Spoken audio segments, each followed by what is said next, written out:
চোর চোর চোর চোর জিহাদি জিহাদি টোটাল বাংলাদেশকে টোটাল বাংলাদেশকে আমরা বাঁচিয়ে এনেছি আমরা ম্যাডামকে বাঁচিয়ে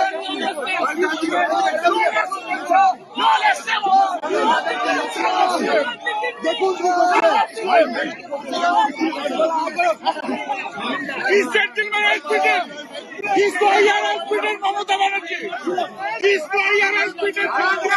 আমরা বাঁচিয়ে এনেছি চোর চোর চোর চোর চোর চোর চোর চোর চোর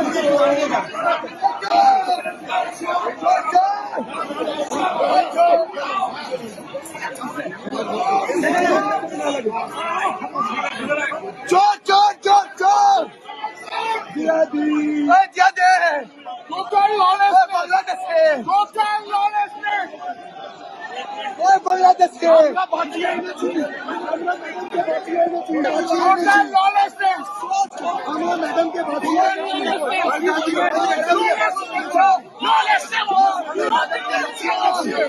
দেখুন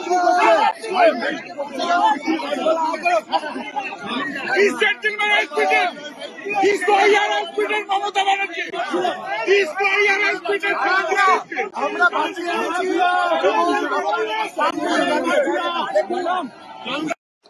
জয় হিন্দ বন্ধুরা, আমি দীপঙ্কর মন্ডল। আপনারা দেখছেন নবান্ন নিমন্ত্রণ। আপনাদের সবাইকে স্বাগত। একটু মন দিয়ে দেখলেন এই ভিডিওটা? আমি তো দেখলাম, খুব মন দিয়ে দেখলাম।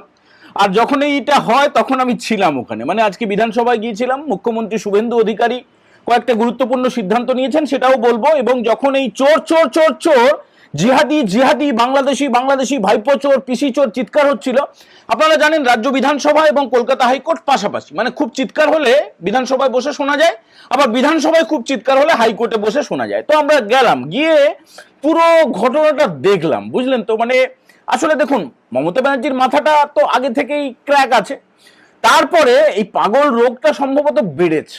পাগল রোগটা বেড়েছে, আপনারা বলবেন কেন? তিনি তো 15 বছর ধরে মুখ্যমন্ত্রী ছিলেন। 2021-এ যখন এরকম নির্বাচনোত্তর যেটা ফল প্রকাশের পরে হিংসা হয়েছিল, শয়ে শয়ে মানুষকে কচু কাটা করেছিল, ঘরে আগুন লাগিয়েছিল, থ্রেট দিয়েছিল, জরিমানা দিয়েছিল, মাছের যেগুলো ফিশারি সেখানে বিরোধী দল করলেই বিষ মিশিয়ে দিয়েছিল, সেগুলো তো হয়েছিল। তখন মমতা ব্যানার্জি চুপ করেছিলেন, তাড়িয়ে তাড়িয়ে উপভোগ করছিলেন তৃণমূল যখন অত্যাচার করছিল। এখন তিনি বলছেন নাকি রাজ্য জুড়ে অত্যাচার হচ্ছে বিরোধীদের ওপরে, মানে এখন বিরোধী তৃণমূল, ক্ষমতায় বিজেপি এসছে। যদিও ঘটনাটা উল্টো, মানে যেখানে যেখানে দেখা যাচ্ছে যে তৃণমূলের যারা, তোলামূলের যারা, চোরামূলের যারা, যারা হঠাৎ করে তৎকাল বিজেপি হওয়ার চেষ্টা করছে, তারা কিছু কিছু পার্টি অফিস বন্ধ করার চেষ্টা করছে, কিছু কিছু ওই ধরনের দেখানোর চেষ্টা করছে যে আমরা কত বড় বিজেপি। একদম প্রকৃত বিজেপি যারা নেতারা, তাদের নির্দেশে সেই পার্টি অফিসগুলো খোলানো হচ্ছে, পরিষ্কার বলে দেওয়া হয়েছে কেউ আইন হাতে তুলে নেবে না, আইন হাতে তুলে নিচ্ছে না।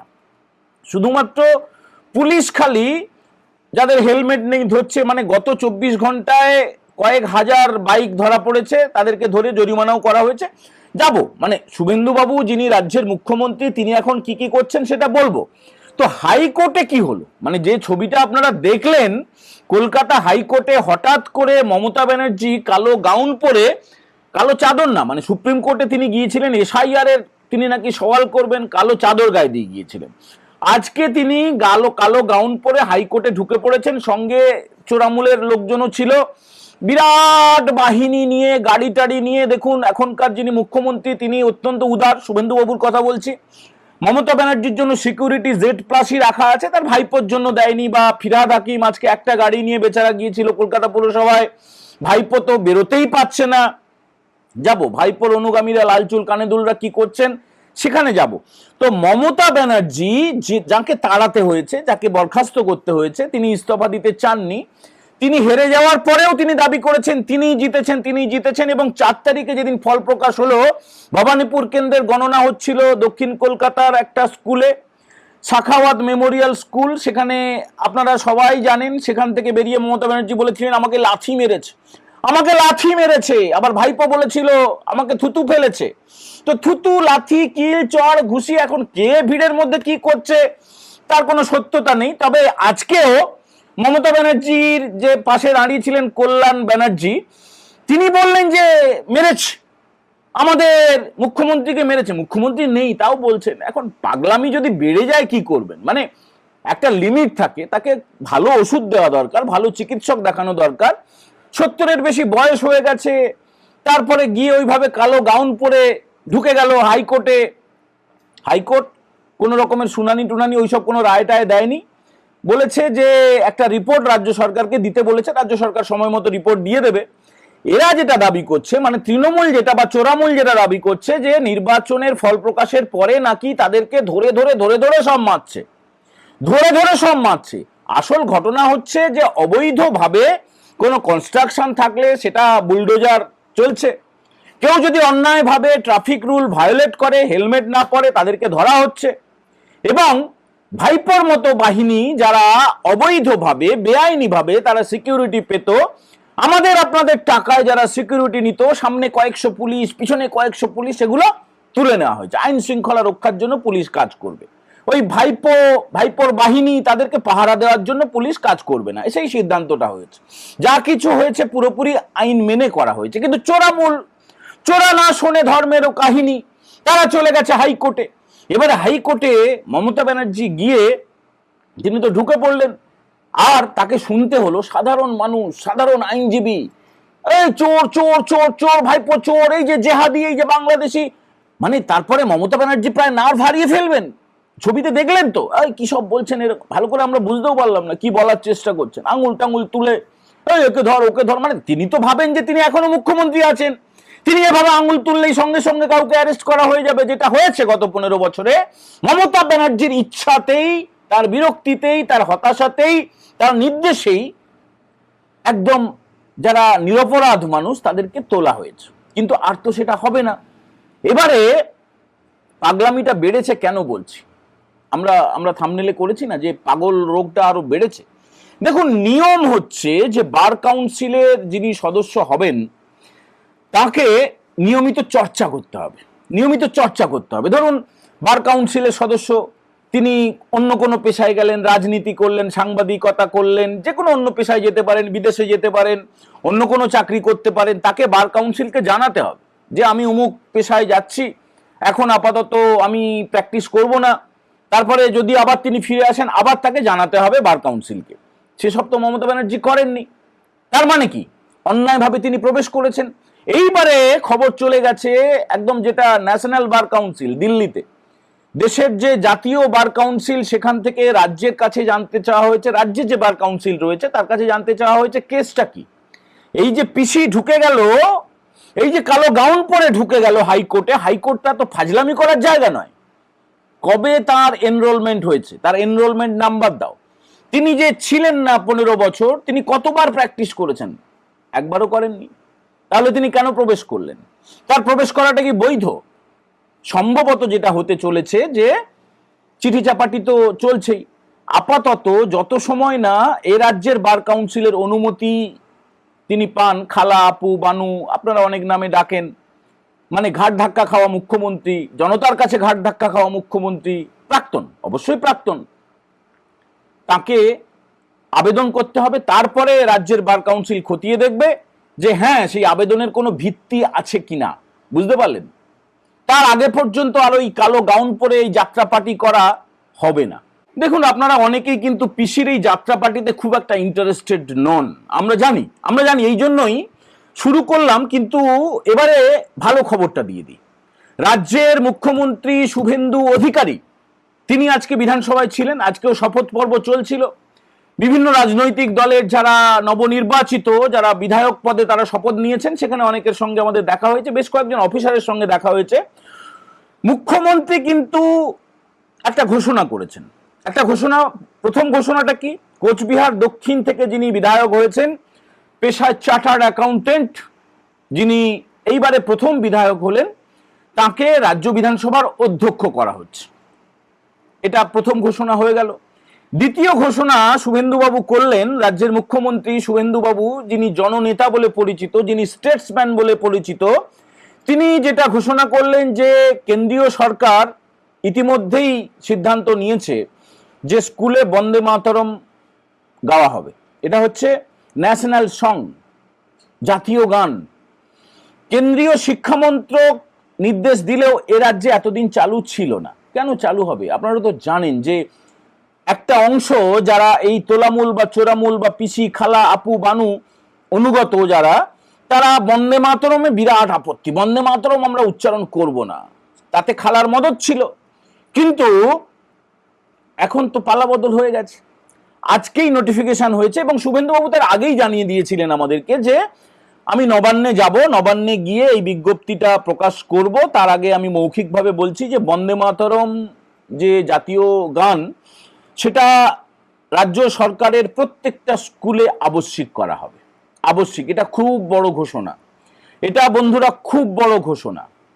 এটা লাগু হয়ে গেল, মানে এই যে নোটিফিকেশন হয়ে গেল, সঙ্গে সঙ্গে এটা লাগু হয়ে গেল। প্রত্যেকটা স্কুলে জাতীয় সঙ্গীতের আগেও জাতীয় গান গাইতে হবে, মানে বন্দে মাতরম। আপনার ছেলেমেয়েরা, তাদের এতদিন শিখতে দেওয়া হয়নি, স্কুলে গাওয়া হয়নি প্রার্থনা সঙ্গীত হিসেবে, এবারে কিন্তু গাইতে হবে, বুঝলেন তো? এটা খুব ভালো, খুব ভালো। এবারে বিধানসভায় কয়েকজন অফিসারের সঙ্গে কথা হচ্ছিল, তারা যেটা বললেন, আচ্ছা আপনারা জানেন যে তৃণমূলের যারা একদম তোলামূল বা চোরামূল বলে বলেন যাদেরকে, একদম ছোট ছোট নেতা, তাদের এই যে সোনার ছেল্লা, কানে দুল, কোটি কোটি টাকা, ব্যাংক ব্যালেন্স, গাড়ি, ফ্ল্যাট, কোত্থেকে হলো, কি করে হলো, সেই টাকাগুলো আদায় করা হবে। আচ্ছা, দিলীপ মণ্ডল যিনি গতকালকে শপথ নিয়েছেন, দক্ষিণ 24 পরগনার ভাইপোর এলাকার লোক, সে তো বড় বড় কথা বলছিল, তাকে তো পুলিশ খুঁজে বেড়াচ্ছে, মানে হুমকি দিচ্ছে। জিতেছে কিন্তু হুমকি দিচ্ছে এখনো। ওই যে ভাইপো বলেছিল না, ডিজে বাজাবো 4 তারিখ 12টার পরে, তোমার কোন বাবা বাঁচায় দেখবো, এইসব ডায়লগ মেরেছিল, মনে আছে? ভাইপো বলেছিল কিনা বলুন? বারবার বলেছিল, একবার না। এমনকি স্বরাষ্ট্রমন্ত্রী অমিত শাহের বাপ তুলেও গালাগালি করেছিল, এত অসভ্য, এত ইতর। তো সে তো বাড়ি থেকে বেরোচ্ছে না লজ্জায়। শোনা যাচ্ছে তার বাড়ি থেকে নাকি প্রত্যেকদিন তার যে অনুগতরা, বাড়ির লোকজন তো আছে, সেই ফাইলগুলো নাকি সরানো চলছে। তবে পুলিশ নজরদারি রেখেছে, পুলিশ নজরদারি রেখেছে, বেরোলে নিশ্চয়ই কিছু হবে, ব্যবস্থা হবে। তার অনুগত যে পুলিশ অফিসাররা, তাদের তো সব জেরা চলছে। শান্তনু সিনহা বিশ্বাস ইডির অফিস থেকে এখনো বেরোয়নি, সম্ভবত অ্যারেস্ট হয়ে যেতে পারে। মানে আমরা এই এপিসোডটা যখন তৈরি করছি তখনও পর্যন্ত অ্যারেস্ট হয়নি, অ্যারেস্ট হয়ে যাবে, গ্রেপ্তার হয়ে যাবে, চিন্তা করবেন না। কতদিন আর পালিয়ে পালিয়ে বেড়াবে, অ্যাবসকন্ডেড ছিল। তো যেটা বলছিলাম যে এই দিলীপ মণ্ডল, তার বাড়িটা দেখেছেন বন্ধুরা? বাড়ি দেখেছেন? বাড়ি এরকম হয়, বিরাট বড় ঘাসের লন, বিরাট বড় সুইমিং পুল, সেখানে তার খাঁচা রয়েছে, ছোটখাটো একটা মিনি চিড়িয়াখানা রয়েছে। আর বাড়িটা তো না প্রাসাদোপম বাড়ি। দিলীপ মণ্ডলের বাড়ি দেখে চমকাবেন না। আপনার এলাকায় বা আপনার এলাকার বাইরে কোথাও যেতে আসতে দেখবেন তৃণমূল বা তোলামূল বা চোরামূলীদের কত বড় বড় বাড়ি। কি করে হয়? এত ফ্ল্যাট, এত বাড়ি, এত কিছু, এত টাকা কোত্থেকে আসে বলুন তো?